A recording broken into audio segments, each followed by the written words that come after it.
السلفية هم من كانوا على مذهب السلف الصالح من الصحابة والتابعين. بسم الله والحمد لله والصلاة والسلام على رسول الله وعلى آله وصحبه ومن والاه أما بعد. On commence le cours 19 dans l'explication du livre de Cheikh Wasiullah Abbas Hafidhahullah Ta'ala qui s'intitule At-Taqlid fi Daw' al-Kitab wa Sunnah, c'est-à-dire le suivi aveugle des madahib et le fanatisme envers les madahib à la lumière du Coran et de la Sunna et des narrations des salafs.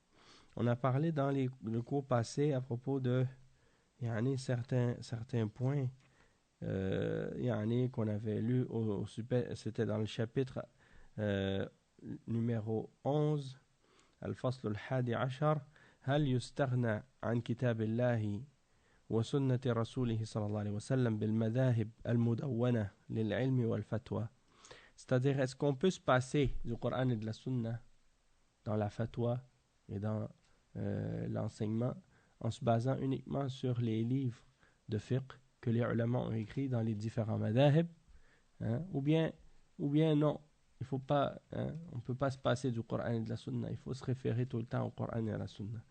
Et le cheikh, il a expliqué au dernier cours, on avait lu pourquoi il a écrit ce chapitre-là. C'était pour expliquer par rapport à ce qu'il a lu dans un livre en ourdou au sujet du madhab al-Hanafi, que certains savants au Pakistan disaient que c'est pas bon que les gens reviennent au Coran et à la Sunna parce que ça veut dire qu'ils vont s'écarter du madhab et ils vont négliger le madhab et ainsi de suite. Donc le cheikh, il a fait des commentaires sur ça en disant comment des gens peuvent se plaindre du fait que les gens reviennent au Coran et à la Sunna et qu'ils cherchent les preuves, à comprendre les preuves et à suivre les preuves, alors que c'est ça la base en réalité. Donc on a lu certains points à propos de ça, puis on avait expliqué certaines clarifications au sujet de ceux qui disaient que personne ne peut se référer directement au texte du Coran et de la Sunna, sauf si c'est un mujtahid mutlaq.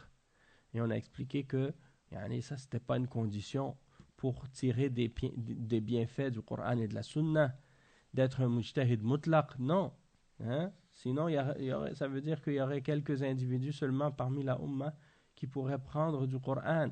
Et il a mentionné des versets qui indiquent, parce qu'on lisait, en fait, ça c'était une parole du cheikh le cheikh Mohammed Aman, pas Mohammed Aman, Mohammed Amin al-Shanqiti dans son tafsir Adwa al-Bayan. C'est lui qui clarifie justement ce point-là que le cheikh il cite maintenant. Et on était en train de lire sa citation en fait. Et on n'avait pas terminé. On était rendu à ce point-là où on expliquait que Allah subhanahu wa ta'ala, dans plusieurs versets, il s'adresse aux êtres humains, et c'était dans le contexte du verset dans Surat Muhammad sallallahu alayhi wa sallam, quand Allah subhanahu wa ta'ala il dit أَفَلَا يَتَدَبَّرُونَ الْقُرْآنَ أَمْ عَلَى قُلُوبٍ أَقْفَالُهَا. N'ont-ils pas médité sur le Coran, ou bien il y a des cadenas sur leur cœur? Est-ce qu'il y a des cadenas sur leur cœur? Donc le cheikh expliquait que ce verset-là, à la base même, il s'adressait aux kuffars. Allah subhanahu wa ta'ala, il faisait comprendre aux mushrikines qu'ils devaient méditer sur les paroles et sur le Coran et sur les preuves au sujet du tawhid et au sujet du fait que le prophète Mohammed sallallahu alayhi wa sallam est un messager d'Allah et les preuves qu'il a ramenées et ainsi de suite. Donc s'il s'adresse aux mushrikines et aux kuffars et qu'il les appelle à méditer et à réfléchir sur le Coran, ça c'est la preuve que c'est pas nécessaire d'être un mujtahid mutlaq pour pouvoir profiter de la guidance du Coran et la guidance de la Sunna et ainsi de suite. Et donc du moment que quelqu'un a de la connaissance et de la compréhension, il peut profiter. Et on expliquait également on a expliqué plusieurs points à ce sujet-là, lorsque par exemple on mentionnait des versets dans le sens que Allah subhanahu wa ta'ala, il dit wattaqullah wa yu'allimukumullah. Et aussi ya ayyuhalladhina amanu in tattaqullaha yaj'al lakum furqana. Hein? Et donc ici c'est pour montrer aux gens que c'est par le fait de craindre Allah et de mettre en pratique ce que Allah ordonne que Allah nous augmente en science. Donc si tu dis que tu ne dois pas te référer au Coran et à la Sunna, hein, pour apprendre ta religion, mais que tu dois te référer ou suivre aveuglément les paroles des savants sans savoir, même sans connaître leurs preuves et sans essayer de comprendre leurs preuves, hein, comment tu penses que tu vas obtenir at-taqwa? Et c'est ça que le cheikh il expliquait ici. Il dit وهذه التقوى التي دلت الآيات على أن الله يعلم صاحبها بسببها ما لم يكن يعلم لا تزيد على عمله بما علم من أمر الله وعليه فهي عمل ببعض ما علم زاده الله به علم ما لم يكن يعلم. Donc il dit ici, le cheikh il explique que la taqwa, hein, comme c'est indiqué par les versets qu'on a mentionnés, Allah subhanahu wa ta'ala, par la taqwa, par la piété que tu as, il va t'enseigner des choses. Et les choses que tu as appris, lorsque tu les mets en pratique, hein, eh bien Allah subhanahu wa ta'ala, il va t'augmenter en science et il va t'apprendre ce que tu ne savais pas. Donc ça veut dire que tu vas appliquer une partie de ce que tu sais et par conséquent Allah va t'augmenter en science. Donc il dit فالقول بمنع العمل بما علم من الكتاب والسنة حتى يحصل رتبة الاجتهاد المطلق فهو عين السعي في حرمان جميع المسلمين من الانتفاع بنور القرآن حتى يحصلوا شرطا مفقودا في اعتقاد القائلين به وادعاء مثل هذا على الله وعلى كتابه وعلى سنة رسوله صلى الله عليه وسلم كما ترى. Donc il dit, le cheikh, il dit donc de dire qu'il faut empêcher les gens d'appliquer ce qu'ils savent, hein, du Coran et de la Sunna jusqu'à ce qu'ils aient atteint le degré de l'ijtihad absolu, l'ijtihad al-mutlaq. Eh bien ça c'est comme si tu faisais les efforts pour priver les musulmans de tout ce qui pourrait les faire profiter de la lumière du Coran, hein, jusqu'à ce qu'ils obtiennent ou jusqu'à ce qu'ils arrivent à acquérir une condition qui est absente, hein, chez même ceux qui prétendent ou qui appellent à croire à ces, hein, conditions-là. Donc, de prétendre ce genre de choses-là à propos d'Allah et de son livre et de la sunna de son messager, c'est absurde. Et le cheikh, il fait un point, une note ici, Cheikh Mohammed Amin al-Shanqiti, il dit ثم قال تنبيه مهم يجب على كل مسلم يخاف العرض على ربه يوم القيامة أن يتأمل فيه ليرى لنفسه المخرج من هذه الورطة العظمى والطامة الكبرى التي عمت جل بلاد المسلمين من المعمورة وهي ادعاء الاستغناء عن كتاب الله وسنة رسوله صلى الله عليه وسلم استغناء تاما في جميع الأحكام من عبادات ومعاملات وحدود وغير ذلك بالمذاهب المدونة وبناء على هذا وبناء هذا على مقدمتين إحداهما أن العمل بالكتاب والسنة لا يجوز إلا للمجتهدين والثانية أن المجتهدين معدومون عدما كليا لا وجود لأحد منهم في الدنيا. يعني subhanallah. Donc le cheikh il met une note ici et il dit que il est obligatoire à chaque musulman qui craint de se présenter devant son Seigneur au jour de la résurrection, il doit réfléchir, hein, il doit méditer pour voir comment il va se sortir lui-même de ce grand problème et de ce grand malheur qui est devenu généralisé maintenant dans tous les pays musulmans. Et c'est-à-dire que certains qui prétendent qu'on peut se passer du Coran et de la Sunna du messager sallallahu alayhi wa sallam et de se limiter dans toutes les règles qui ont rapport avec les adorations et les interactions et les peines uniquement sur les madhahib qui ont été mis par écrit et rassemblés. Et le cheikh, il dit à ce sujet-là que ça, c'est basé sur deux introductions. Cette idée est basée sur 2 points. Le premier, c'est que on n'a pas le droit d'appliquer le Coran et la Sunna sauf si on est un mujtahid, ou sauf si on fait partie des mujtahidines, d'agir selon le Coran et la Sunna et de le mettre en pratique directement. Ça, c'est juste pour les mujtahidines. Donc, tu n'as pas le droit de le faire, sauf si tu es un mujtahid. Et le deuxième point, c'est que les mujtahidines, ils n'existent plus de façon... de façon générale, les mujtahidines, ils n'existent plus. Il n'y en a pas un seul aujourd'hui dans la dunya, selon eux. Le mujtahid al-mutlaq. Donc, ils disent que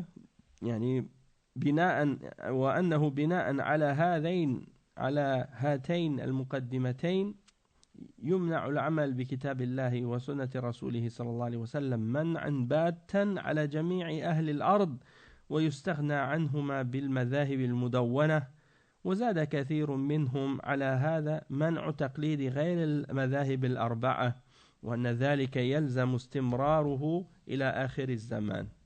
Donc le cheikh il dit en se basant sur ces deux introductions-là ou ces 2 points-là, ils veulent empêcher les gens d'appliquer le Coran et la Sunna de façon absolue pour tous les habitants, pour tous les hommes sur terre, pour tous les gens qui sont sur terre. Ils ne doivent pas appliquer le Coran et la Sunna directement, mais ils doivent se limiter à prendre directement des madhahib qui ont été rassemblés et mis par écrit.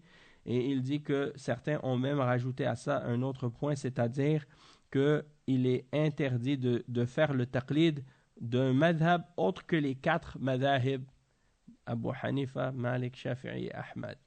Rahimahumullah. En dehors de ces madhahib-là, ce n'est pas permis. Alors qu'on sait très bien que dans la réalité, il y a beaucoup plus de madhahib que ces 4.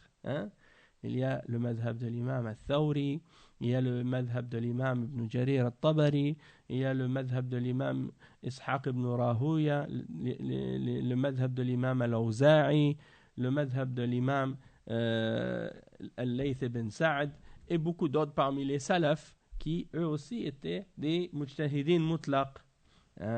Mais leur madhab n'a pas été préservé de la même manière que les 4 madhahib qu'on connaît.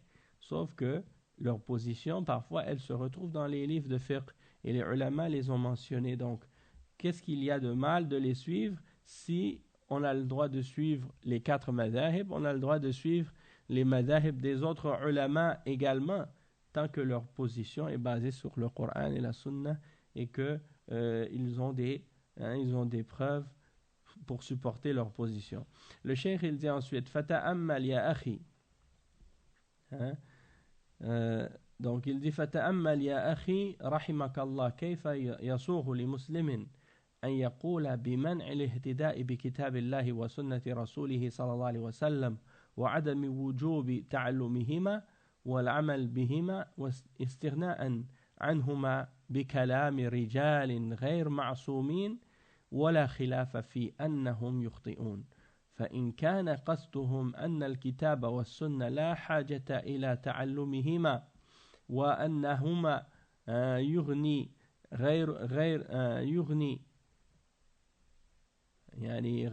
غيرهما عنهما فهذا بهتان عظيم ومنكر من القول وزور وإن كان قصدهم أن تعلمهما صعب لا يقدر عليه فهو أيضا زعم باطل لأن تعلم القرآن والسنة أيسر من تعلم مسائل الآراء والاجتهاد المنتشر ومع ذلك كونها يعني والآراء والاجتهاد المنتشرة مع كونها في غاية التعقيد والكثرة والله جل وعلا يقول في سورة القمر مرات عديدة ولقد يسرنا القرآن للذكر فهل من مدكر يقول تعالى في الدخان فإنما يسرناه بلسانك لعلهم يتذكرون ويقول في مريم فإنما يسرناه بلسانك لتبشر به المتقين وتنذر به قوما لدا فهو كتاب ميسر بتيسير الله لمن وفقه الله للعمل به والله تعالى يقول بل هو آيات بينات في صدور الذين أوتوا العلم وما يجحد بآياتنا إلا الظالمون ويقول ولقد جئناهم بكتاب فصلناه على علم هدى ورحمة لقوم يؤمنون فلا شك أن الذي يتباعد عن هداه يحاول التباعد عن هدى الله ورحمته.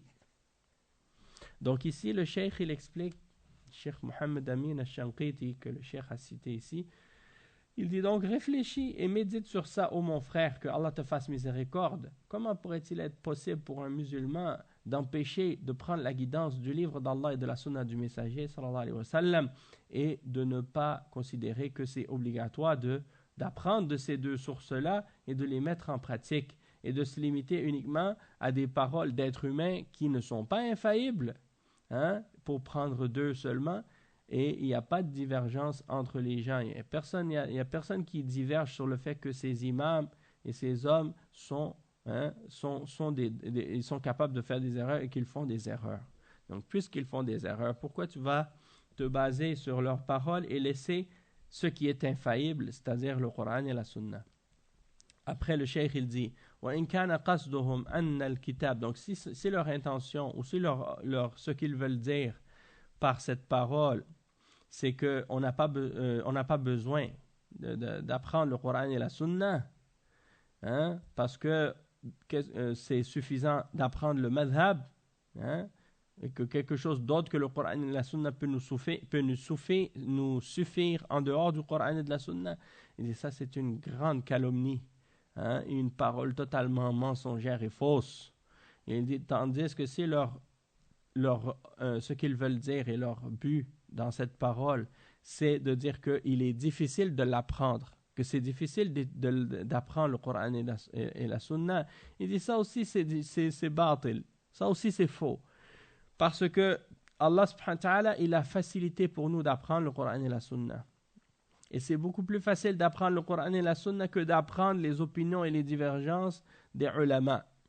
Et il dit surtout que ces opinions qui sont propagées et ces divergences qui sont propagées de la part des ulama sont très nombreuses et en plus elles sont parfois très compliquées. Donc le Coran est beaucoup plus facile et Allah il le dit dans plusieurs versets dans Surat Al-Qamar, nous avons certes rendu facile le Coran pour le rappel. Alors est-ce qu'il y a quelqu'un pour se rappeler? Fahal min muddakir? Est-ce qu'il y a quelqu'un qui va se rappeler? Et dans Surat Ad-Dukhan, et nous l'avons facilité pour ta langue, pour qu'il puisse se rappeler, Et le verset, ça c'est le verset dans Surat Ad-Dukhan, le verset 58 dans Surat Ad-Dukhan.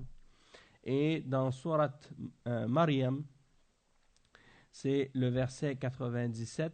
Allah subhanahu wa ta'ala dit, certes, nous l'avons rendu facile pour ta langue, pour que tu annonces aux pieux la bonne nouvelle et pour que tu puisses avertir Qawman Ludda, que tu avertisses un peuple irréductible.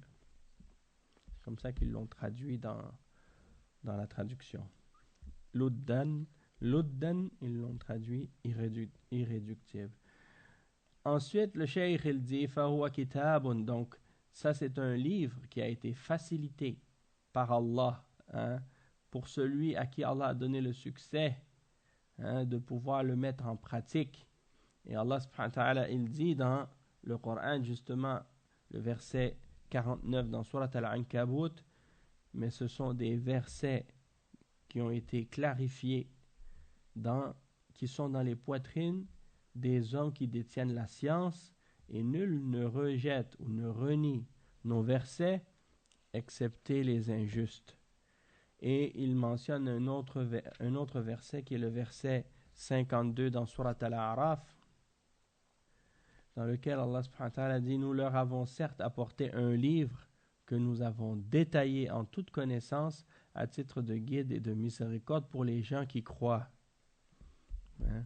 Et puis il dit ensuite, il n'y a pas donc de doute que celui qui essaye d'éloigner les gens, ou qui s'éloigne de la guidance et qui essaie d'éloigner les gens de la guidance et de la miséricorde, hein? C'est-à-dire s'il s'éloigne de cette guidance, ça veut dire qu'il s'éloigne de la miséricorde et de la guidance d'Allah. Et il dit ولا شك أن هذا القرآن العظيم هو النور الذي أنزله الله إلى أرضه ليستضيء به فيعلم في ضوئه الحق من الباطل والحسن من القبيح والنافع من الضار والرشد من الغي. قال الله تعالى يا أيها الذين آمنوا قد جاءكم برهان من ربكم وأنزلنا إليكم نورا مبينا. وقال الله تعالى قد جاءكم من الله نور وكتاب مبين يهدي به الله من اتبع رضوانه سبل السلام ويخرجهم من الظلمات إلى النور بإذنه ويهديهم إلى صراط مستقيم. وقال تعالى وكذلك أوحينا إليك روحا من أمرنا ما كنت تدري ما الكتاب ولا الإيمان ولكن جعلناه نورا نهدي به من نشاء من عبادنا. وقال تعالى فآمنوا بالله ورسوله والنور الذي أنزلنا. وقال تعالى فالذين آمنوا به وعزروه ونصروه واتبعوا النور الذي أنزل معه أولئك هم المفلحون. فإذا علمت أيها المسلم أن هذا القرآن العظيم هو النور الذي أنزله الله ليستضيء به ويهتدى بهداه في أرضه فكيف ترضى لبصيرتك أن تعمى عن النور فكيف ترضى لبصيرتك أن تعمى عن النور. Wa alaykum salam wa rahmatullahi wa barakatuh. Donc ici le cheikh il explique, il dit il n'y a pas de doute que le Coran al-Azim c'est une lumière que Allah a fait descendre sur la terre pour qu'on puisse s'éclairer avec et pour qu'on puisse par sa lumière connaître la différence entre le vrai et le faux, le bon et le laid, ou le beau et le laid, le bénéfique et le nuisible, la guidance et la déviation. Et Allah subhanahu wa ta'ala dit dans le verset, c'est le verset 174 dans Surat An-Nisa, il dit ô toi le messager, ô vous les hommes, il vous est venu de votre Seigneur une preuve évidente et nous avons fait descendre sur vous une lumière éclairante, une lumière évidente, une lumière claire. Et il dit, le verset 15 et 16 dans Surat Al-Ma'ida, certes vous est venu une lumière de la part d'Allah et un livre clair. Allah par celui-ci guide celui qui le suit vers son agrément, ou bien Allah guide par celui-ci celui qui suit son agrément vers les chemins de la paix et les fait sortir des ténèbres vers la lumière par sa permission et les guide vers un droit chemin. Et le verset dans Surat Ash-Shura 52, Allah subhanahu wa ta'ala il dit c'est ainsi que nous avons révélé sur toi une âme de notre ordre et de notre commandement. Ça veut dire une âme, comme si le Coran c'est une âme qui donne la vie, Ruhan min amrina. Et il dit tu ne connaissais ni le livre ni la foi, mais nous en avons fait une lumière, nous en avons fait une lumière par laquelle nous guidons qui nous voulons parmi nos serviteurs. Et il dit dans le verset, c'est le verset 8 dans Surat At-Taghabun, il dit alors croyez en Allah et en son messager et en la lumière que nous avons fait descendre. Et le verset 6 dans Surat Al-A'raf, le verset 157 dans Surat Al-A'raf, Allah subhanahu wa ta'ala il dit ce qui signifie Et ceux qui ont cru en lui, et qui l'ont supporté, et qui l'ont défendu, hein, et qui ont suivi la lumière avec laquelle il est venu, alors ceux-là sont ceux qui auront le succès. Et le cheikh, il dit donc, ne sais-tu pas, ô toi le musulman, que ce Coran, ce grand Coran, c'est la lumière par laquelle Allah éclaire les hommes dans ce qu'il a révélé, et il guide par cela également ceux qui sont sur terre. Et donc, comment pourrais-tu être satisfait de t'aveugler de cette lumière? فلا تكن خفاشي البصيرة واحذر أن تكون ممن قيل فيهم خفافيش أعماها النار بضوئه ووافقها قطع من الليل مظلم مثل النهار يزيد أبصار الورى نورا يعمي أعين الخفاشة أو أعين الخفاشي. نعم. Donc il explique que tu ne dois pas être comme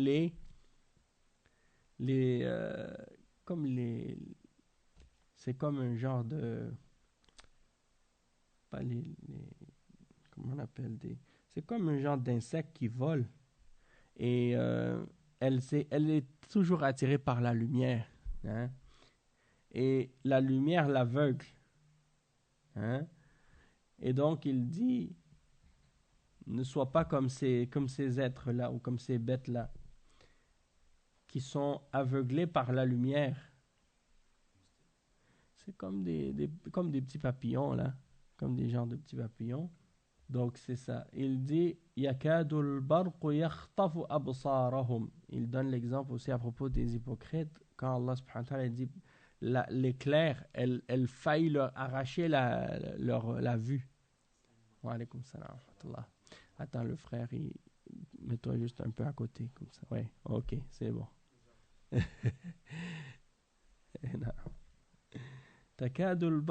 يكاد البرق يخطف أبصارهم. يعني كيف حالك مراد؟ أنت بخير؟ ما شاء الله. Donc donc البرق يعني l'éclair, elle a failli leur arracher la vue, hein, leur enlever la vue à cause de sa clarté, hein. Et il dit أفمن يعلم أنما أنزل إليك من ربك الحق كمن هو أعمى إنما يتذكر أولو الألباب. Est-ce que celui qui sait, hein, que ce qui est révélé sur toi de la part de ton Seigneur c'est la vérité est comparable à celui qui est aveugle, hein? Seulement ceux qui détiennent la raison peuvent se rappeler. Donc ici Allah subhanahu wa ta'ala, il nous fait voir que ceux qui se détournent de la révélation et qui s'éloignent de la guidance d'Allah, c'est comme des aveugles. Même s'ils ont la vue, hein, même s'ils ont des yeux, ils ne peuvent pas voir avec. فإنها لا تعمى الأبصار ولكن تعمى القلوب التي في الصدور. C'est les cœurs qui s'aveuglent, hein, c'est pas les yeux. Il y a des gens qui ont pas de vue, mais ils voient clair la foi, parce qu'ils ont la foi, ils comprennent clairement les choses. Mais il y a des gens qui ont deux yeux, mais ils vont rien voir de la guidance. Ils sont comme des aveugles, et même pire que des aveugles. Et le cheikh il dit ensuite, وبهذا تعلم أيها المسلم المنصف أنه يجب عليك الجد والاجتهاد في تعلم كتاب الله وسنة رسوله صلى الله عليه وسلم بالوسائل النافعة المنتجة والعمل بكل ما علمك الله منهما علما صحيحا.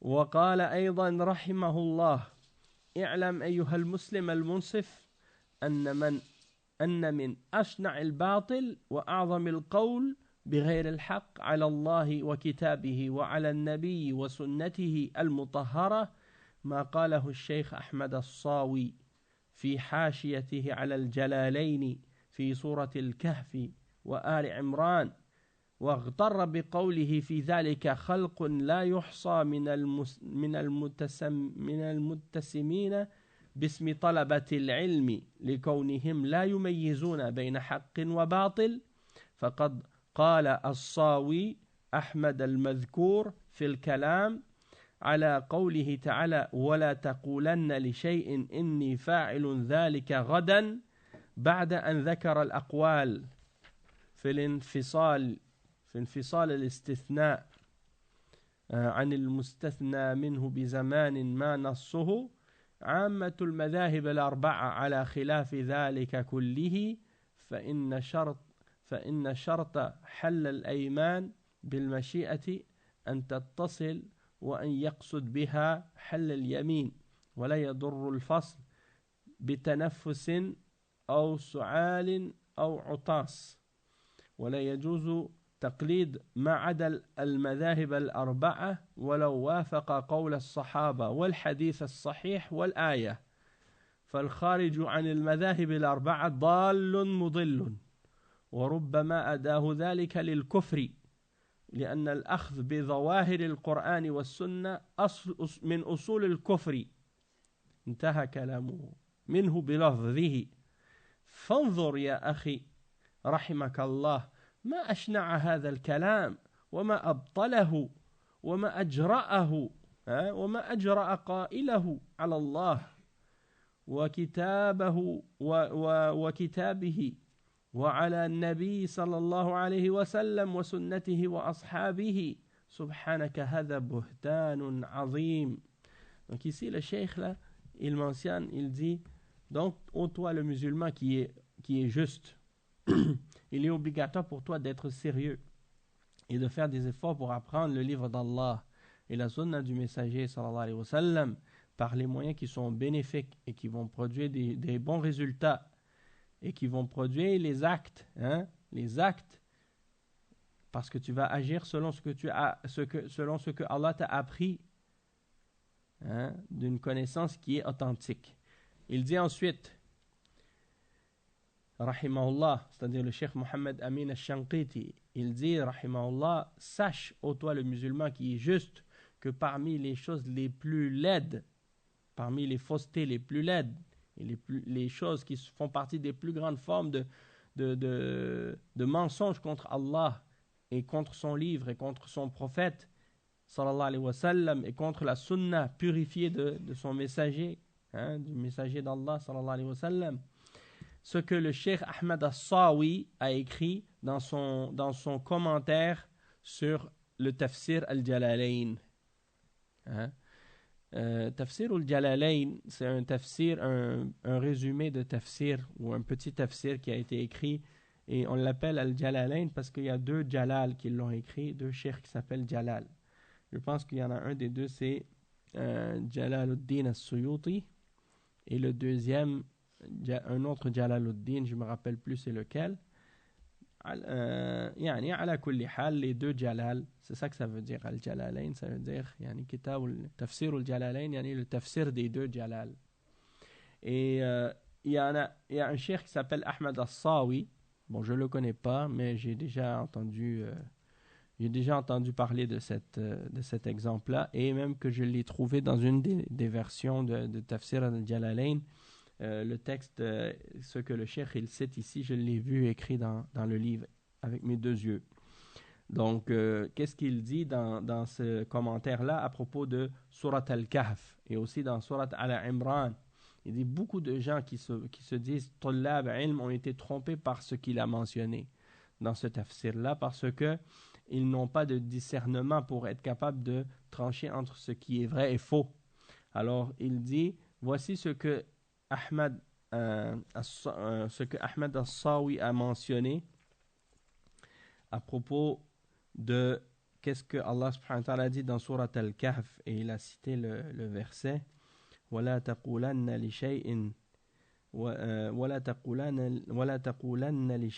إني فاعل ذلك غدا إلا أن يشاء الله, c'est-à-dire ne dis pas à propos d'une chose C'est-à-dire, ne dis pas à propos d'une chose que tu veux faire demain, je vais le faire, excepté que tu dis Inch'Allah. Hein? Excepté que tu dis Inch'Allah. Et il a mentionné des paroles par rapport à ça en disant que dans les madahib, il y a des paroles au sujet des exceptions ou de al-istithna, le fait de dire Inch'Allah, et que il dit à propos des 4 madahib, il mentionne les positions des madahib sur cette question et sur ce sujet, et à propos des serments, et le fait de dire Inch'Allah, et qu'est-ce que les madahib ont dit à ce sujet-là. Puis ensuite, il dit, il n'est pas permis de suivre aveuglément ou de faire le taqlid de autre que des 4 madahib de Ahl Sunnah. Alors qu'on sait très bien, comme j'ai dit tout à l'heure, qu'il y a d'autres madahib en dehors des 4 madahib de Ahl Sunnah. Parce que les autres madahib de Ahl Sunnah sont très nombreux. Il n'y a pas seulement 4. Même si les 4 qui sont les plus célèbres et les plus connus aujourd'hui, c'est les 4 madahib de l'imam Abu Hanifa, l'imam Malik, l'imam Shafi'i et l'imam Ahmad. Mais il y en a beaucoup d'autres également. Et on a mentionné tout à l'heure des exemples.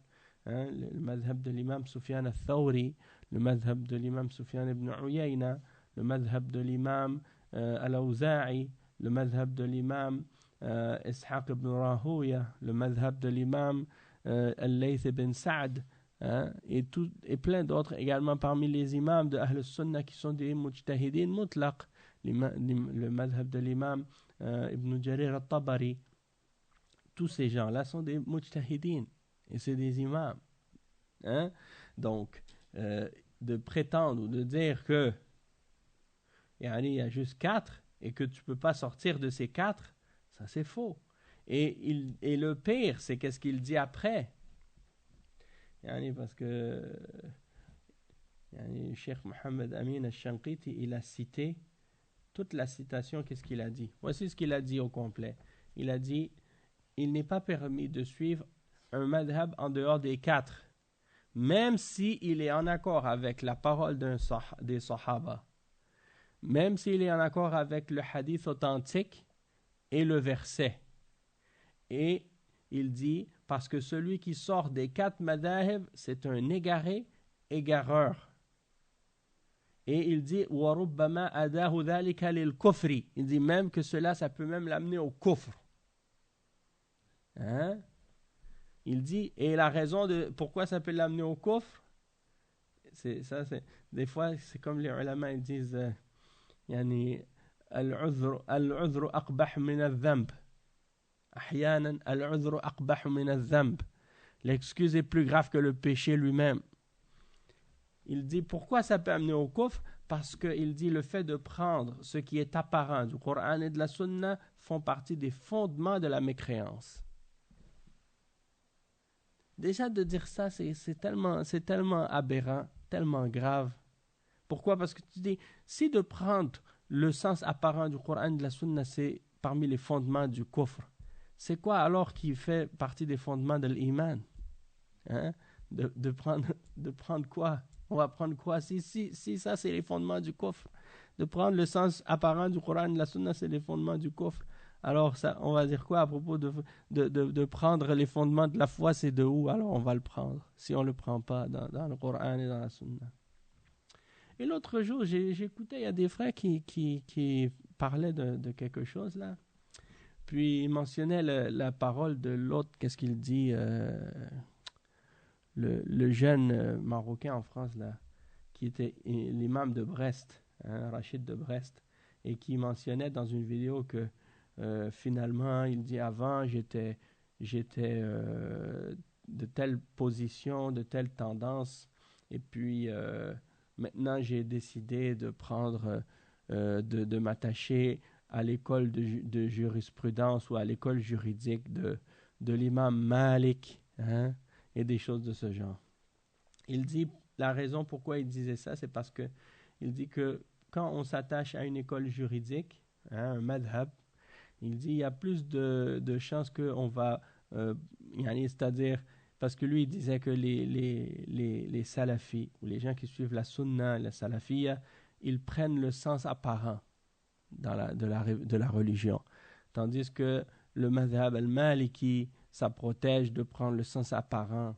Hein, ils ne vont pas prendre le sens apparent, ils ne vont pas être littéralistes. J'ai dit à moi-même, mais d'où est-ce qu'il a sorti cette mentalité ou cette idée de penser que l'imam Malik, il ne prend pas le sens apparent des textes? A'udhu billah. L'imam Malik, quand il prend les sens du Coran et de la Sunna, il prend selon le sens apparent des textes. Hein? Donc cette idée-là de ces gens qui disent il ne faut pas prendre le sens apparent des textes, c'est quoi cette parole-là? C'est-à-dire, si Allah dit aqimus salah, tu vas dire mais il ne faut pas croire que le sens apparent, c'est ça que Allah veut. Allah ne veut pas qu'on fasse iqamatus salah. Il veut quoi? Il veut qu'on tourne en rond comme les soufis, qu'on fasse les toupies dans les mosquées. Hein? C'est-à-dire, quand il dit aqimus salah, c'est-à-dire il faut tourner sur soi-même dans la mosquée, ou bien ça veut dire aqimus salah, comme le prophète sallallahu alayhi wa sallam l'a mentionné. Le sens apparent, c'est ça qui est voulu. Quand il dit ya ayyuhalladhina amanu idha qumtum ila as-salati faghsilu wujuhakum wa aydiyakum ila al-marafiqi wamsahu biwujuhikum wa arjulakum ila al-ka'bayn wa in kuntum junuban fattahharu. Est-ce que ça on le prend dans son sens apparent ou bien il y a un autre sens caché, mystique qu'on ne connaît pas là derrière ça? Il ne faut pas, quand on veut se lever pour la salat, on ne va pas faire le wudu, comme Allah il nous dit dans le verset, et comme le prophète sallallahu alayhi wa sallam nous a enseigné dans la sunna. Ce n'est pas le sens apparent de ça qu'on va prendre. Et quand Allah subhanahu wa ta'ala qui dit Ar-Rahmanu ala al-arshi istawa, le tout miséricordieux s'est élevé sur son trône. Toi, tu ne vas pas prendre le sens apparent de ça, tu vas faire quoi? Tu vas faire comme les Jahmiyyah, ou les Mu'tazila, et les Asha'ira. Tu vas le déformer, tu vas prendre un sens autre en te basant sur tes passions et tes désirs, en se basant sur qu'est-ce que Aristote et Platon ont dit, sur la philosophie des Grecs, ou je ne sais pas qui d'autre. Donc, c'est quoi cette idée-là de penser que le madhab, ça t'empêche de prendre le sens apparent? Ça, c'est pas vrai. Déjà, si tu regardes dans les livres de Usul, al-Fiqh, les ulama, ils n'ont jamais dit tu ne dois pas prendre le sens apparent des textes. Sauf qu'il faut comprendre qu'est-ce que le sens apparent, qu'est-ce que ça signifie le sens apparent. Parce que beaucoup de gens qui disent le sens apparent, ils ne savent même pas de quoi ils parlent. Le sens apparent d'un verset ou le sens apparent de qu'est-ce qui est mentionné dans le Coran, dans la Sunna, c'est pas de prendre un verset hors de son contexte puis de l'appliquer tout seul sans tenir compte des autres versets et des hadiths qui parlent du même sujet. Si tu penses que c'est ça la signification de prendre le Coran dans son sens apparent, c'est parce que tu n'as rien compris de qu'est-ce que ça signifie de prendre le Coran dans son sens apparent. Prendre le Coran dans son sens apparent, ça veut dire que tu vas prendre tout ce qui est mentionné à propos d'un sujet dans tous les versets du Coran, dans tous les hadiths qui sont au sujet de cette question-là et de les appliquer ensemble selon les règles et les principes des ulama qui ont été établis par le Coran et la Sunna et la compréhension des Sahaba. Maintenant, si tu dis tu vas te baser sur, par exemple, le sens apparent. C'est-à-dire, tu vas prendre un verset dans le Coran, puis tu vas l'appliquer sans tenir compte des autres. Alors, ça veut dire quoi?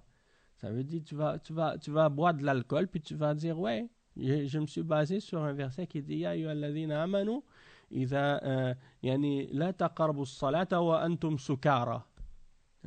Ne vous approchez pas de la salat alors que vous êtes ivre. Jusqu'à ce que vous saviez ce que vous dites. Ça veut dire quoi? Ça veut dire, tu vas boire de l'alcool, puis tu vas dire, je ne vais pas prier parce que Allah dit, ne vous approchez pas de la salat quand vous êtes ivre. Alors tu dis, ça c'est le sens apparent du verset. Non, ce n'est pas le sens apparent du verset.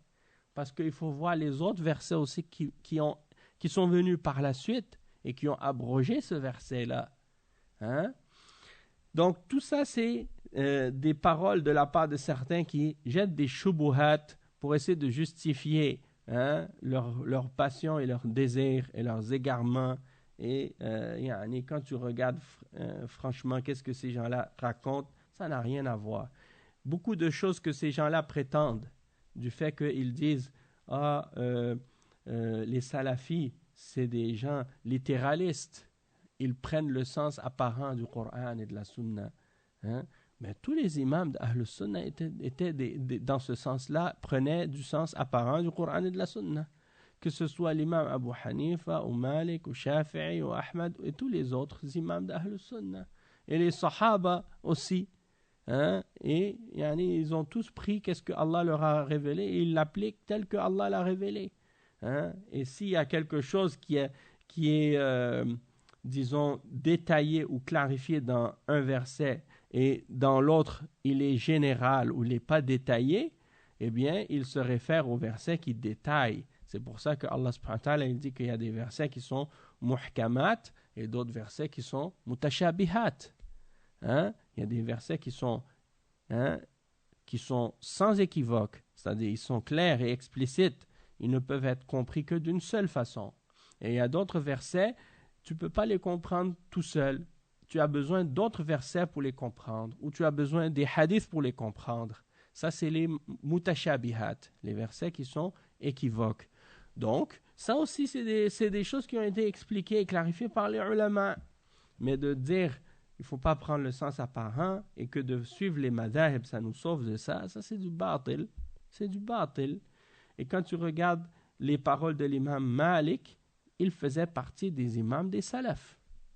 Il est considéré par les ulama un des imams de la da'wa salafiyya et de la salafiyya. C'est un des imams des salafs. L'imam Shafi'i, c'est un des imams des salafs. L'imam Ahmad ibn Hanbal, c'est un des imams des salafs. L'imam Abu Hanifa, la même chose. On dit de l'imam Ahmad que c'était imam ou ahl sunnah. Imam ou ahl sunnah.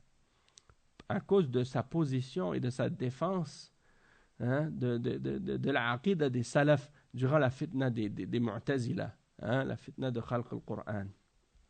Donc tout ça, c'est des points qui rendent encore plus clair le sujet et la question. Mais les kuffars, ils essaient de faire croire que les salafis, c'est une exception parmi les imams et que c'est quelque chose qui est différent. Que c'est ils essaient de faire croire que c'est une innovation, la salafiyya. Une innovation par rapport à quoi? Par rapport à leur compréhension qui est déjà déformée et tordue à la base. Parce que qu'est-ce que ces gens-là ont inventé comme bid'a? Ils essaient de faire croire que c'est la base. Alors, ils essaient de faire croire que la salafiyya, c'est quelque chose qui est différent de cette base-là. Donc, par conséquent, ils essaient de faire croire que c'est pas quelque chose d'authentique ou que c'est pas la vérité. Alors que, on le sait très bien, la position des gens qui se disent Ahl Sunnah wal Jama'a aujourd'hui, qui sont dans les universités de beaucoup de pays aujourd'hui, dans les pays musulmans, qui suivent la croyance des Asha'ira, la secte al-Ash'ariyya, en réalité, ils se disent Ahl Sunnati wal Jama'a, mais ils contredisent beaucoup de fondements d'Ahl Sunnati wal Jama'a, en commençant par la question des noms et des attributs d'Allah, et qu'ils déforment le sens des noms et des attributs d'Allah, et que ça c'est la voie des gens de bid'a, c'est pas la voie des gens d'Ahl Sunnah. Donc, ça c'est très important de le comprendre. Et Cheikh Mohammed Aman, il a une belle réfutation à ce sujet-là, de ceux qui essaient de prétendre que la salafiyya c'est une bid'a, comme l'autre là, Mohammed Saïd Ramadan al-Bouti, qui a prétendu ce genre de choses. Et alhamdulillah, il l'a réfuté d'une façon très claire à ce sujet. Et j'ai traduit même la réponse de Cheikh Mohammed Aman, je pense qu'elle est sur mon site. Je l'ai traduit en français.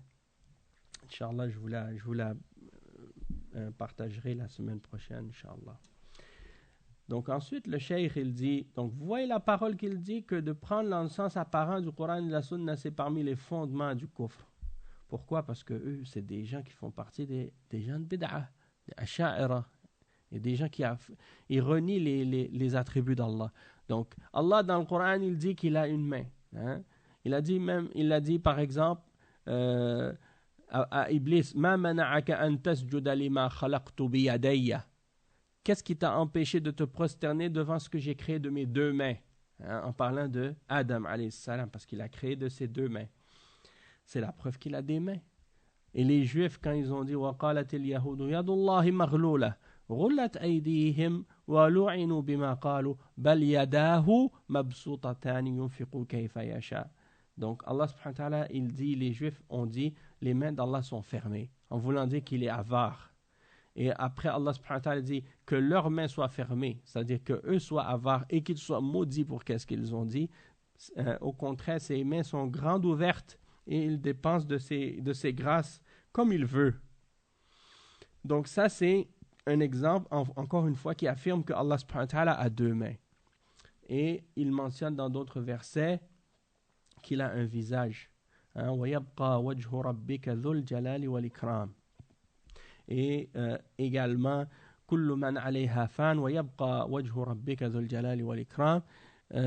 Et d'autres versets aussi qui mentionnent يعني كل شيء هالك إلا وجهه. Et beaucoup d'autres choses qui affirment que Allah, il a son visage et que son visage est noble et يعني majestueux. نعم.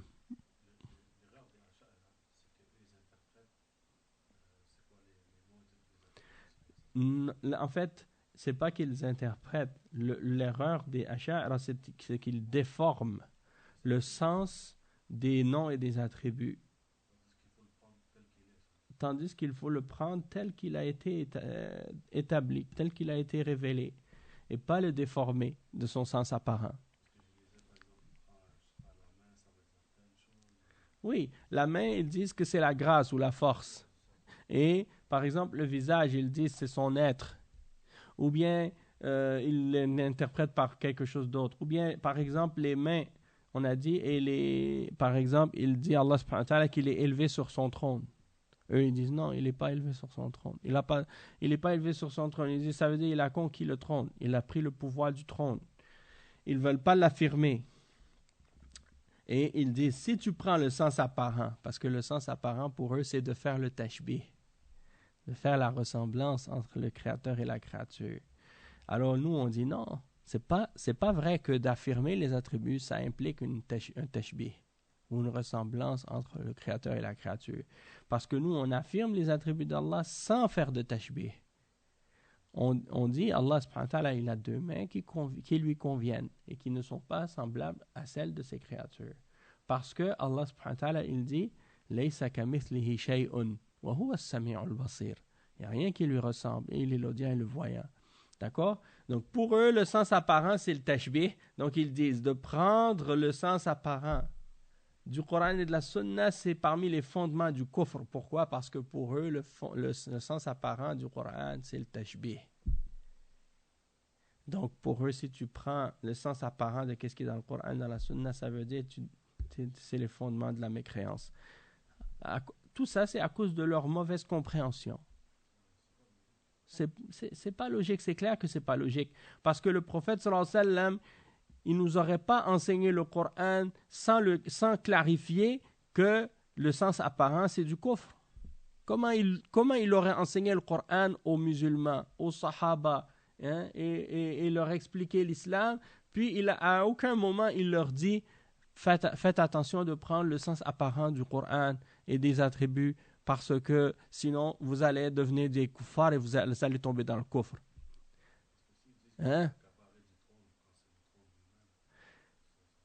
Non, c'est pas ça qu'ils disent. Ils disent qu'il a comme ils disent que al-istiwa, ça veut dire istawla. Ils déforment le sens du terme. Ils changent le terme en voulant dire que istawa, ils disent ça veut dire istawla. Istawla, ça veut dire quoi? Ça veut dire prendre le contrôle, prendre le pouvoir du trône. Ils disent on peut pas dire qu'il est au-dessus de son trône parce que si tu dis qu'il est au-dessus, ça implique qu'il est comme sa créature, il ressemble à sa créature. Donc au lieu de dire ça, ils disent on va dire qu'il a conquis le trône. Et les ulama, ils ont dit si vous dites que ça veut dire qu'il a conquis le trône, ça veut dire qu'il y avait quelqu'un qui avait son trône avant lui et que Allah est venu puis il l'a conquis. Et ça c'est du kufr, ça c'est plus grave comme parole. Et plus égaré que ça. Tandis que nous, quand on dit qu'il s'est élevé sur le trône, on dit qu'il s'est élevé d'une manière qui convient à sa grandeur et à sa perfection et à sa majesté. Et il n'y a pas de ressemblance entre lui et sa créature. Et on ne peut pas non plus imaginer comment. Et on ne doit pas non plus chercher à comprendre et à savoir le comment. Le comment, c'est seulement lui qui sait. Nous, on ne fait qu'affirmer les attributs tels qu'il les a affirmés, sans demander le comment. D'accord? Et donc, tout ça pour dire que ces gens-là, à cause de leurs fondements qui sont totalement déviés, ils disent ça. Si le sens apparent du Coran et de la Sunna c'était du kufr, le premier à l'avoir expliqué, à l'avoir averti, les musulmans à ce sujet-là, ce serait le messager d'Allah. Il aurait dit aux musulmans, faites attention, le Coran, ça, son sens apparent est kufr. Si c'était... Parce que le prophète sallallahu alayhi wa sallam, il nous avertit contre le kufr. Et le Coran est venu pour nous guider et nous protéger du kufr. Donc comment tu peux dire que le sens apparent du Coran et de la Sunna, c'est les fondements du kufr? C'est grave. Tu devais dire le Coran et la Sunna, c'est le Zawahir, le Coran et la Sunna, min usul al-iman, min usul al-tawhid, min usul al-taqwa, oui, les fondements de la foi, mais pas les fondements du kufr. Comment le sens apparent du Coran et de la Sunna font partie des fondements du kufr? Mais ça, c'est les idées des gens de bid'ah. C'est comme ça qu'ils pensent. C'est pour ça qu'en réalité, même s'ils prétendent qu'ils sont musulmans, qu'ils veulent défendre l'islam et la religion, mais sans s'en apercevoir, ils sont en train d'attaquer la religion. Parce qu'une parole comme ça, si tu la lis de la part d'un kafir, d'un juif, un chrétien ou quelqu'un qui est athée, tu vas pas être étonné. Mais de dire que quelqu'un qui est musulman, qui parle au nom de l'islam et qui veut défendre l'islam et qui dit ce genre de propos-là, comment tu peux mettre ça dans une balance pour que ça fasse du sens? Ça fait aucun sens. Et le cheikh, il dit, cheikh Mohammed Amin, il dit, فانظر يا أخي رحمك الله ما أشنع هذا الكلام وما أبطله. Regarde mon frère, mon frère, que Allah te fasse miséricorde, comme cette parole est laide, comme cette parole est fausse, et comme la personne qui dit cette parole, comme elle est effrontée vis-à-vis d'Allah, vis-à-vis de son livre, vis-à-vis de son prophète et de sa sunna et de ses compagnons, parce qu'il dit même si tu ne dois pas sortir des 4 madhahib, même si c'est en accord avec la parole du sahabi, même si c'est en accord avec le hadith authentique, et même si c'est en accord avec le verset dans le Coran, tu ne dois pas sortir. Mais ça, comment ça se fait? Comment ça? Si une position qui est en dehors des 4 madhahib et qui est en accord avec le Coran et la sunna authentique et la parole des sahaba, puis tu dis, tu n'as pas le droit de le prendre, il faut suivre les madhahib. Mais c'est quoi? Wa alaykum salam wa rahmatullah. Où est-ce qu'elle est la logique de ces gens-là, franchement? Ça veut dire que la vérité peut être en dehors du Coran et de la Sunna, selon ces gens-là. Oui. En fait, les questions, par exemple, qui sont mentionnées dans les exemples que le cheikh il a mentionné des cas spécifiques dans qu'est-ce qu'on a lu depuis le début du livre. Mais ici, il donne un exemple parce que des fois, ça peut arriver que dans les 4 madhahib, il y a une position, mais qu'il y a des ulama qui font partie de d'autres madhahib qui ont contredit ces 4 madhahib et qui ont des preuves qui supportent leur position et qui sont basées sur le Coran et la Sunna et le hadith authentique. Comme par exemple, il y a le madhab al-Zahiri, par exemple. Et dans certaines questions, peut-être qu'ils vont contredire les 4 madhahib. Mais ils se basent sur le dalil. Ils ne se basent pas sur la passion. Ou bien ça peut être un parmi les imams de Ahl Sunnah qui va avoir une position sur un sujet alors que les 4 madhahib, eux, ils ont une position différente. Et leur position, leur preuve n'est pas aussi forte que la preuve de celui qui a émis cette position, mais qui ne fait pas partie des 4 madhahib. Ça se peut. Et en réalité, c'est une chose qui revient souvent parce qu'on entend des fois al-jumhur. Parfois, tu vois qu'il y a des ulama qui disent قال الجمهور كذا. Hein? En général, si tu entends la majorité, ça ne veut pas dire la même chose que al-ijma'. Al-ijma', c'est le consensus. Hein? Et le consensus, c'est un dalil shar'i. Ça veut dire, après le Coran et la Sunna, il y a l'ijma', consensus. Donc ça, c'est considéré comme une preuve dans la charia. Mais al-jumhur, ça ne veut pas dire que c'est la vérité. Parce que les 4 madhahib peuvent être d'accord sur quelque chose, ça ne veut pas dire que c'est nécessairement la position qui est correcte. D'accord? Et par rapport à ça aussi, c'est comme si des fois ils disent « Ah, Ibn Taymiyyah, il a contredit le Jumhur. » Sur certaines questions, il a contredit les 4 madhahib. Oui, des fois tu vas voir que Cheikh l'Islam, il va dire hein, « قال فلان قال فلان قال فلان قال فلان من العلماء يعني كذا ويعني الظاهر أو الصحيح وكذا. » Et il contredit qu'est-ce que les 4 madhahib ont dit. Et il y en a qui pensent que si quelqu'un contredit les 4 madhahib, ça veut dire qu'il est dans l'égarement, il est dans l'erreur. Parce qu'ils pensent que ces 4 madhahib-là, s'ils sont tous les 4 d'accord sur quelque chose, ils ne peuvent pas être dans l'erreur. C'est faux. Ils peuvent se tromper, les 4, oui. Et même que parfois, il y en a 3 qui sont d'accord sur quelque chose, il y en a un qui n'est pas d'accord parmi les 4. Hein? Donc, est-ce que parce que les 3 sont d'accord, ça veut dire que la position de celui qui est tout seul, elle est fausse parce qu'il est tout seul? Non. Ce n'est pas une question de nombre. Et ce n'est pas le nombre de savants qui approuvent une position qui détermine si cette position-là, elle est correcte ou non. Mais l'exemple que tu mentionnes, ou le cas que tu mentionnes là, ou bien qu'est-ce que tu demandes, par exemple, de donner un cas spécifique, yani, le cheikh, il a juste cité ça de façon générale. Il n'a pas donné d'exemple spécifique, justement parce que il veut faire comprendre cette question de façon générale et non pas de regarder des cas spécifiques de sujets qui sont apparus ou qui se sont présentés dans les différents livres. Juste pour comprendre le principe en tant que tel, d'accord? Et non pas de regarder des questions individuelles ou des sujets individuels parmi les sujets sur lesquels les ulama ont pu avoir divergé. Hein? Ensuite, si c'est des questions sur lesquelles il n'y a pas de dalil du tout, comme tu dis, un vide juridique, dans le sens qu'un sujet sur lequel il n'y a pas un verset spécifique qui a été révélé. Et il n'y a pas un hadith spécifique qui a été mentionné parce que c'est quelque chose qui n'existait pas à l'époque. Et là, les ulama, ils vont faire un ijtihad sur cette question-là.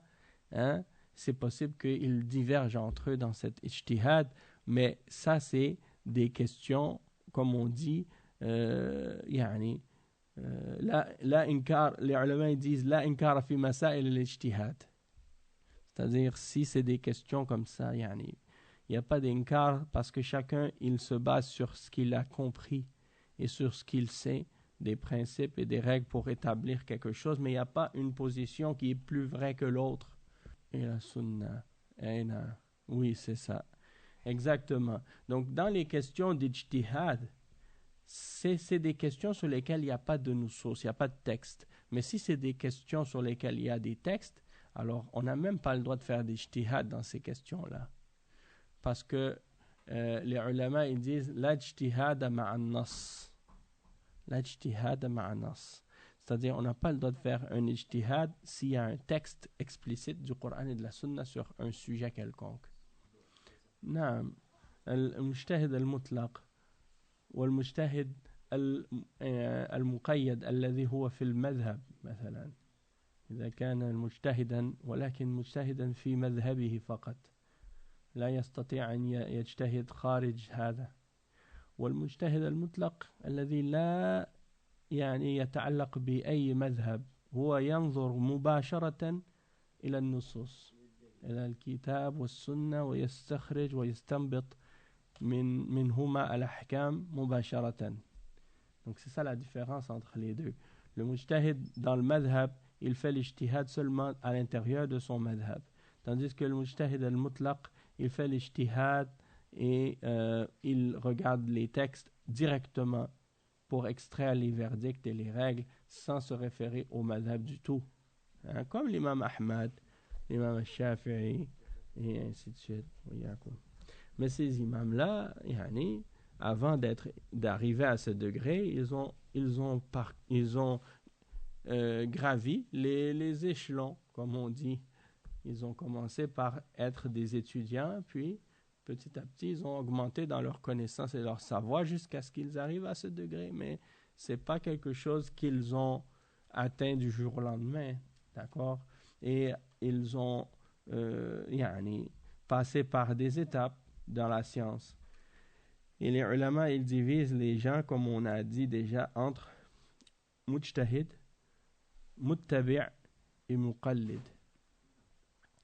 Al-muqallid, c'est lui qui n'a pas de compréhension ni de connaissance. Il ne peut pas comprendre les adillah parce qu'il n'a pas étudié. Lui, qu'est-ce qu'il fait? Il demande aux ulama, ceux parmi les hommes de science en lesquels il a confiance, et il leur pose la question, comme Allah dit dans le Coran, فَاسْأَلُوا أَهْلَ الذِّكْرِ إِن كُنْتُمْ لَا تَعْلَمُونَ. Demandez à ceux qui savent si vous ne savez pas. Et les ulama, ils vont leur répondre et leur donner le hukm. Et il y a une autre catégorie, c'est des étudiants. Ils n'ont pas atteint le degré d'ijtihad, mais ils sont capables de comprendre les dalils et de comprendre les preuves et d'analyser les choses de façon élémentaire pour essayer de trouver la vérité. Alors, ces gens-là, on les appelle al-muttabi'un. Yattabi'un ad-dalil. Ils vont suivre les ulama en essayant de comprendre les preuves qui sont rattachées aux questions et aux sujets. Et ça, c'est un degré intermédiaire. Puis, il y a le degré des mujtahidoun. C'est ceux qui, eux, ont atteint un degré dans la science. Ils peuvent extraire les ahkam des textes directement. Donc, eux, ceux-là, ils n'ont pas le droit de faire le taqlid, du moins dans les choses dans lesquelles ils ont la science. Ils doivent faire l'ijtihad, faire l'effort pour trouver le dalil, pour trouver la preuve et faire le jugement selon ce qu'ils connaissent. Après, le cheikh il dit وَأَمَّا قَوْلُهُ بأنه لا يجوز الخروج عن المذاهب الأربعة ولو كانت أقوالهم مخالفة للكتاب والسنة وأقوال الصحابة فهو قول باطل قول باطل بالكتاب والسنة وإجماع الصحابة رضي الله عنهم وإجماع الأئمة الأربعة أنفسهم كما سنرى إيضاحه إن شاء الله بما لا مزيد عليه في المسائل الآتية بعد هذه المسألة فالذي ينصره فهو هو الضال المضل. Donc le cheikh il dit, tandis que celui qui dit qu'il n'est pas permis de sortir des 4 madhahib, même si leur position elle est en contradiction avec le Coran et la Sunna et la parole des Sahaba, alors il dit ça c'est une parole qui est totalement fausse et en contradiction avec le Coran et la Sunna et l'ijma' des Sahaba et l'ijma' des 4 imams eux-mêmes. Même les imams de 4 madhahib eux-mêmes sont contre cette position, cette idée-là. Et il dit, comme nous allons le clarifier, Inch'Allah, et il dit, donc celui qui supporte et qui défend cette opinion, c'est lui qui est l'égareur, non pas celui qui prend les preuves du Coran, de la Sunna et de la parole des Sahaba et qui se base sur ça. Ensuite, le cheikh dit وَأَمَّا قَوْلُهُ إِنَّ الْأَخْذَ بِظَوَاهِرِ الْكِتَابِ وَالسُّنَّةِ مِنْ أُصُولِ الْكُفْرِ فَهَذَا أيضا من أشنع الباطل وأعظمه وقائله من أعظم الناس انتهاكا لحرمة كتاب الله وسنة رسوله صلى الله عليه وسلم سبحانك هذا بهتان عظيم والتحقيق الذي لا شك فيه وهو الذي كان عليه أصحاب رسول الله صلى الله عليه وسلم وعامة علماء المسلمين أنه لا يجوز العدول عن ظاهر كتاب الله وسنة رسول الله صلى الله عليه وسلم في حال من الأحوال بوجه من الوجوه حتى يقوم دليل صحيح شرعي صارف عن الظاهر إلى المحتمل المرجوح والقول بأن العمل بظاهر الكتاب والسنة من أصول الكفر لا يصدر البتة عن عالم بكتاب الله وسنة رسوله صلى الله عليه وسلم وإنما يصدر عمن لا علم له بالكتاب والسنة أصلا لأنه لجهله بهما يعتقد ظاهرهما كفرا والواقع في نفس الأمر أن ظاهرهما بعيد عما ظنه أشد من بعد الشمس من اللمس. Donc ici le cheikh il dit que en ce qui concerne la parole, lorsqu'il dit que de prendre dans le sens apparent, de prendre le sens apparent du Coran et de la Sunna fait partie des fondements de la mécréance, et ça aussi c'est une des paroles les plus fausses et les plus graves que quelqu'un peut dire. Et il dit que la personne qui dit ce genre de propos, eh bien, il a manqué de respect envers le livre d'Allah et la sunna de son messager, sallallahu alayhi wa sallam. Et il dit, gloire à toi, Allah, ceci est une calomnie immense.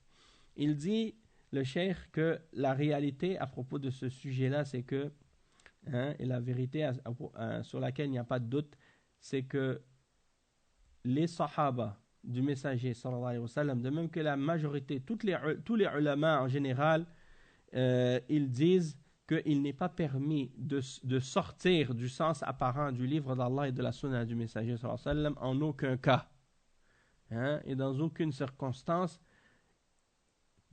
jusqu'à ce qu'il y ait un dalil shar'i, pas aqli, comme les gens de bid'a qui disent un dalil, ils disent on se base sur un dalil aqli.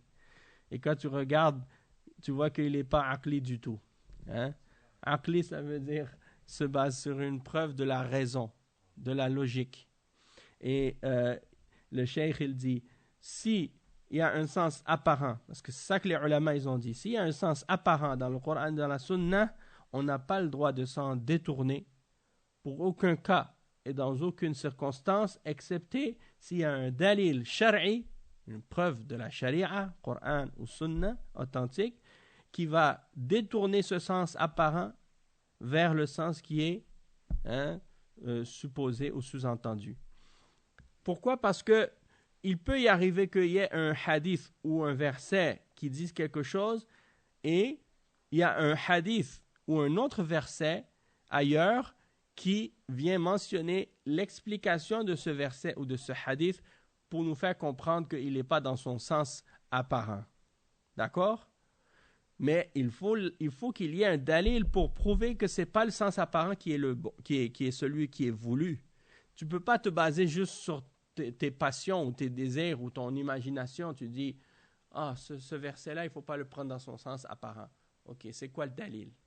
Montre-moi la preuve dans le Coran et dans la Sunna que ce verset-là, il ne doit pas être pris dans son sens apparent. Ce n'est pas juste comme ça, comme je disais tout à l'heure, comme j'expliquais tout à l'heure, que la parole, en général, elle doit être prise dans son sens apparent. C'est comme si quelqu'un, par exemple, j'ai entendu cet exemple-là une fois et ça m'a fait rire pour de vrai. Quelqu'un, par exemple, son père, il lui dit, va arranger ta chambre. Et après, il reste assis et il ne le fait pas. Et quand il lui dit, par exemple, 1 heure plus tard, il lui dit, mais je t'ai dit d'aller ranger ta chambre. Et son fils qui dit, mais papa, je ne pensais pas que ta parole était dans son sens apparent. J'ai pris ta parole je l'ai interprétée dans un autre sens.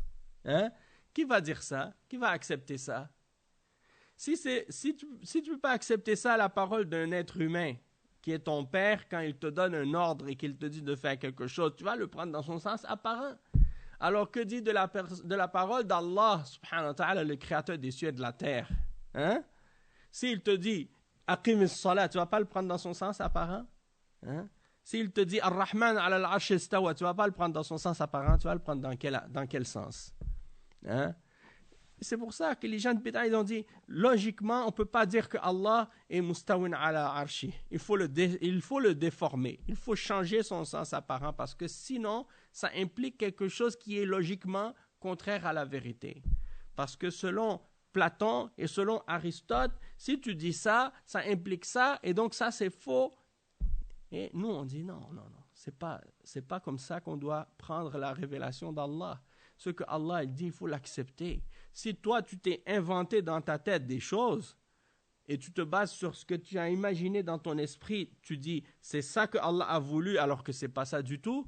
Puis à cause de ce que tu as compris incorrectement dans ta tête, tu veux déformer le sens apparent du texte pour lui donner une autre signification différente.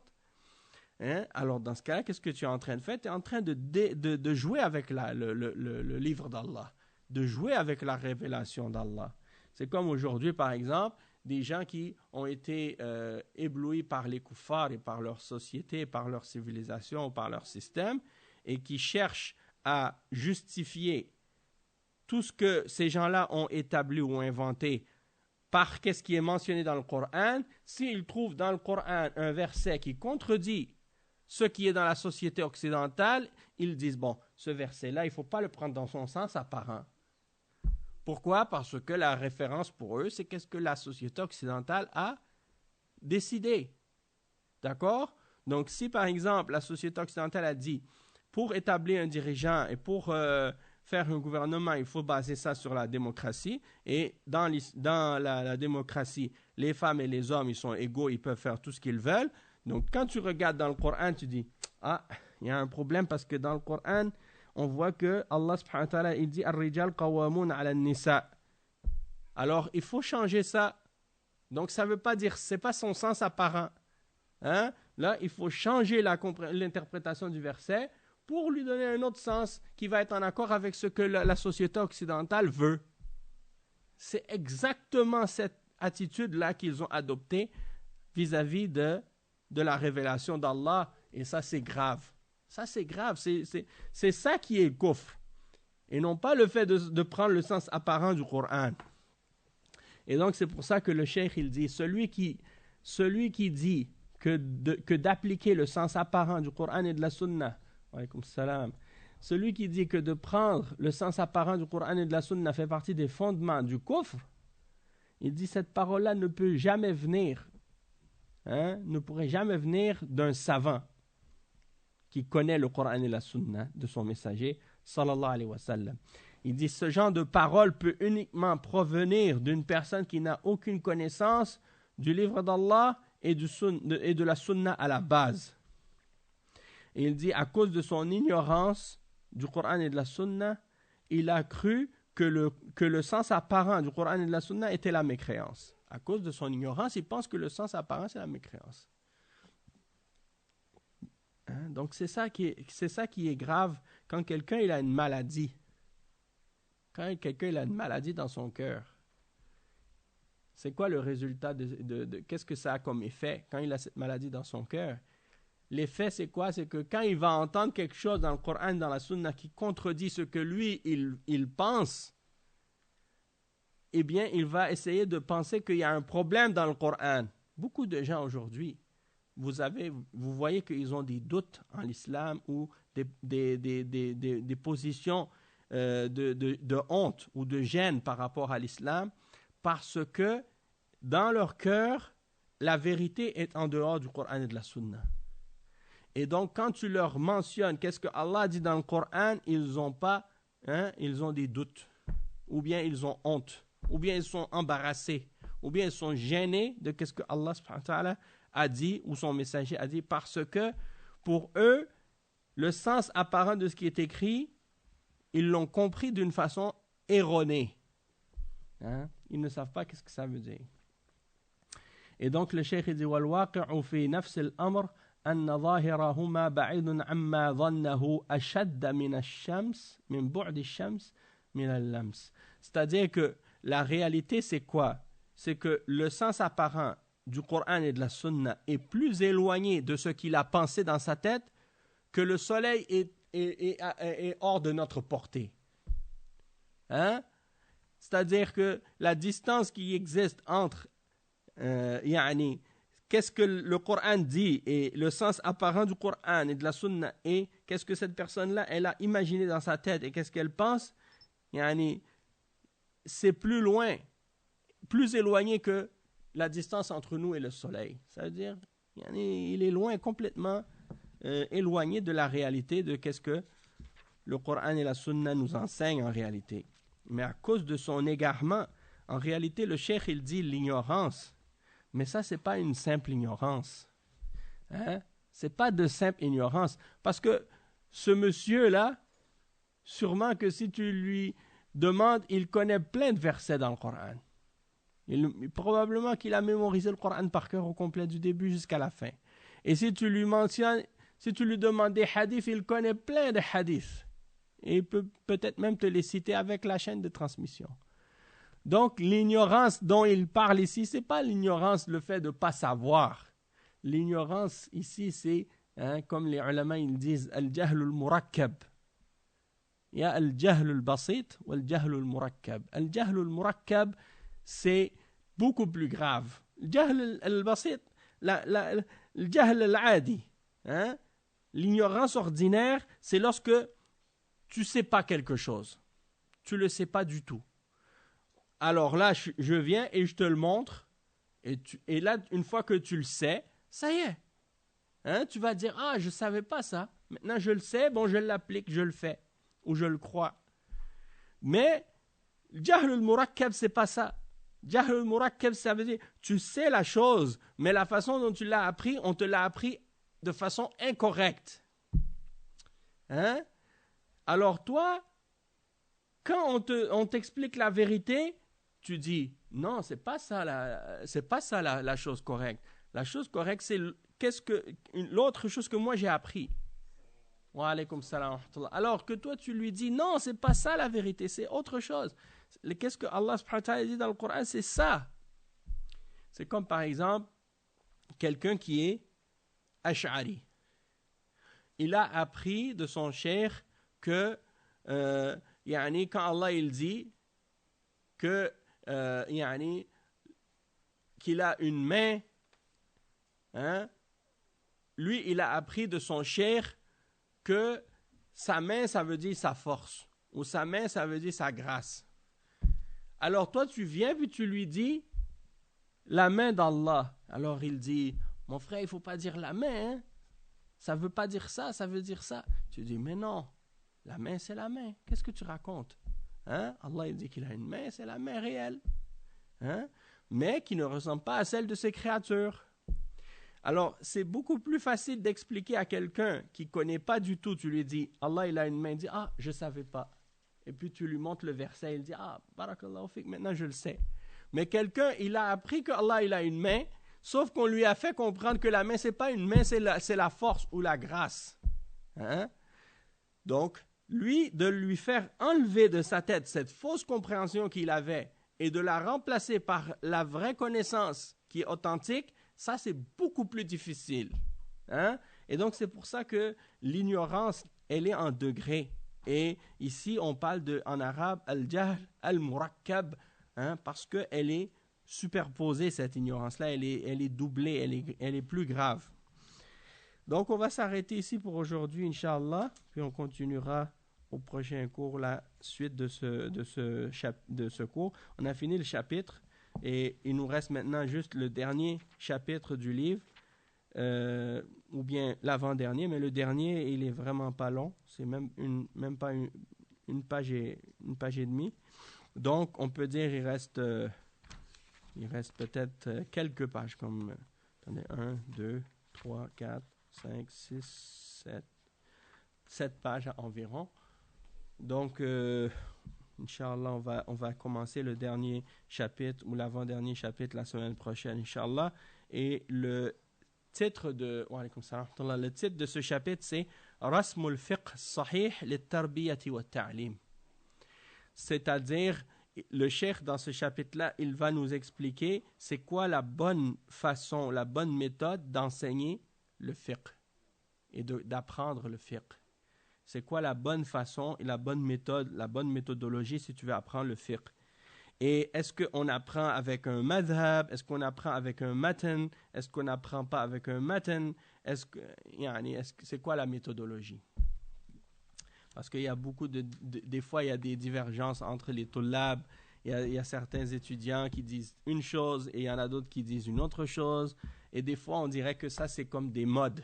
À certaines époques, il y a certains élèves qui viennent puis qui disent « Oh, moi, je préfère ça. » Et il y en a d'autres qui arrivent qui disent « Oh, moi, non, je veux faire ça. » Et il y en a, c'est juste comme, qui aiment contredire les autres juste pour être différents. Hein? Khalif tu'raf. Hein? Fais pas comme les autres, tu vas te faire connaître. Donc ils veulent se faire connaître, alors ils vont dire quelque chose de différent juste pour se faire remarquer. Ala kulli hal, on va lire ça la semaine prochaine, Inch'Allah. سبحانك اللهم وبحمدك أشهد أن لا إله إلا أنت أستغفرك وأتوب إليك وصلى الله وسلم على نبينا محمد وعلى آله وصحبه أجمعين والسلام عليكم ورحمة الله وبركاته.